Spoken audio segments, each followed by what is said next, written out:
अरे इंटरनेशनल लिट्टी चोखा जे खैलस ना कैलस धोखा, यूपी चाहे बिहार में। तो एकरा में तो सबकर ताली बजे के चाहिए ना हो।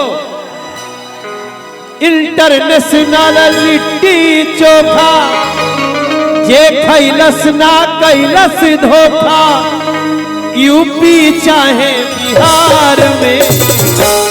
अरे गाड़ के झंडा आइए जाने जाने जहां संसार में। गाड़ के झंडा आइए जाने जाने जहां संसार में। इंटरनेशनल लिट्टी चोखा के खैलस ना कैलस दो, यूपी चाहे बिहार। अरे गाड़ के झंडा आइए जाने जाने जहां संसार में। गाड़ के झंडा आइए जाने जाने जहां संसार में।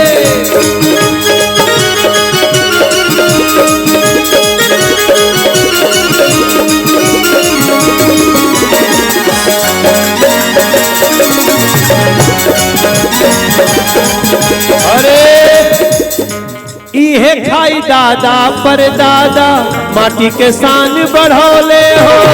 सुरीनाम मॉरिशस ले झंडा भोजपुरिया लहरौले हो। भोजपुरिया लहरौले फिर कुंवर सिंह मंगल पाड़े, फिर कुंवर सिंह चित्तू पाड़े, अब्दुल हमीद या बहिनो बाड़े हमनी के परिवार में। गाड़ के झंडा रख ले रैया जय जहां संसार।